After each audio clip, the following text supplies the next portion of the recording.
Hey, what's up guys? I'm BTC. In the last couple days, there's been an idea going around that a new recently discovered trick would let you rank up a lot faster if you play certain heroes, and while it is a little bit true, it's not as good as you might think.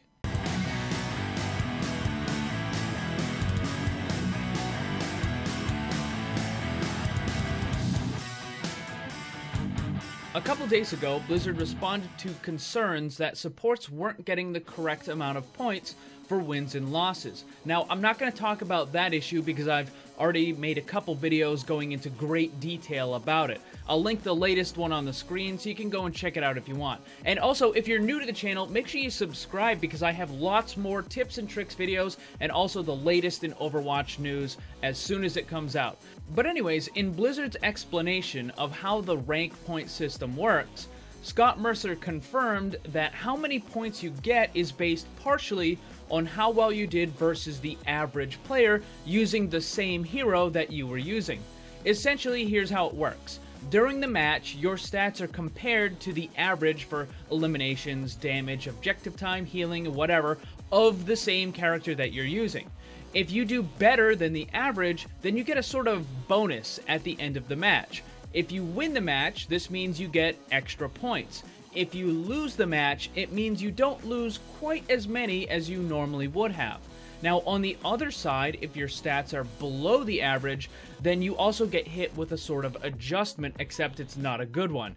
If you win, you get slightly less, and if you lose, it's slightly more, so you're kind of punished for being below the average. So the entire idea behind this fast rank-up trick is that you play characters that have a very low pick rate, stuff that other people would normally avoid in competitive games. So basically heroes like Hanzo, Junkrat, Torbjorn, and Symmetra.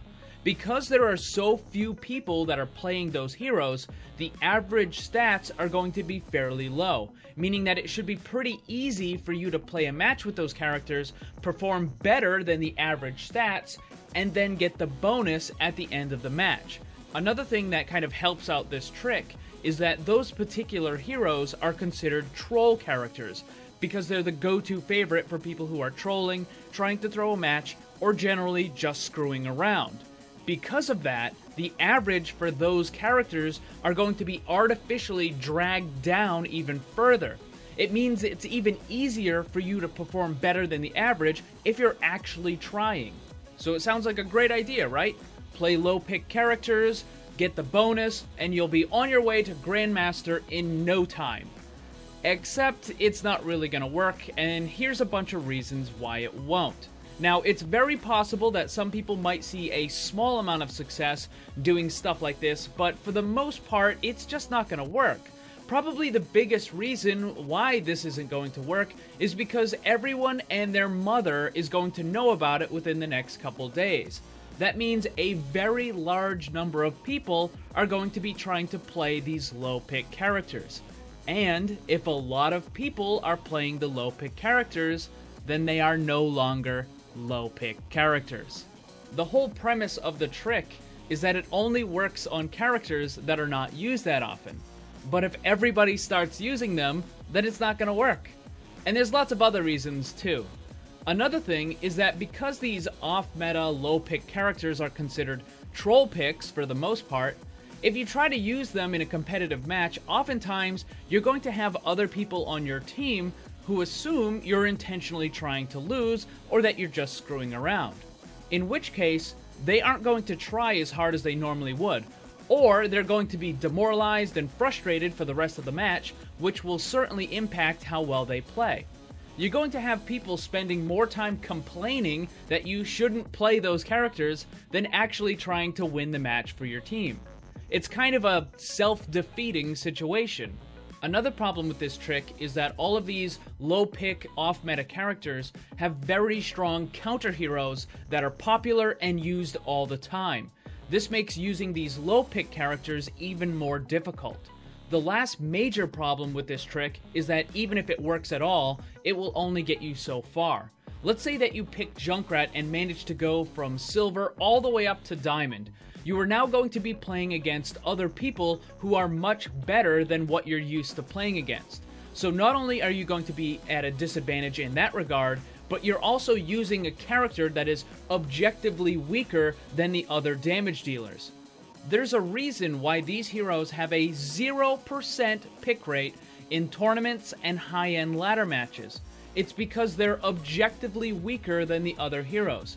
Sure, you can use these low-pick, off-meta characters to beat the average player, but when you're going against high-skill players in Master, Grandmaster, and Top 500, they're simply not gonna work.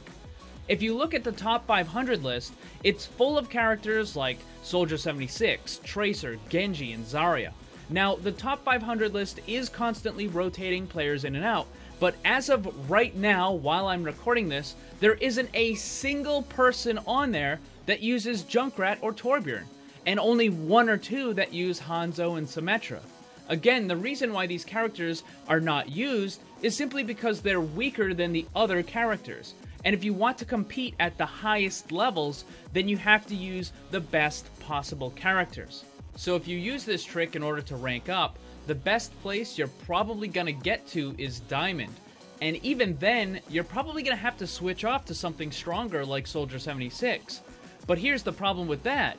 Now you're in Diamond, you're not going to be playing that Soldier 76 at a Diamond level, which means you're gonna start losing rank again. It's certainly a neat idea, and it could have worked if it had been kept a secret. If maybe only a few people were doing this sort of thing, then they could have very well used it to rank up very high. But because so many people know about it, it's just not going to be nearly as effective as you might have thought it would be. So what do you guys think about this? Let me know down in the comments below. Also, don't forget to check out the Discord server where you can join the community and find other players. Thank you very much for watching. Hit that like button, and remember, always blame the controller, because it's never your fault. Also, thanks to all my Patreon supporters for help making this all possible. If you'd like to see what kind of cool rewards you can get for supporting, click the link on screen or down below.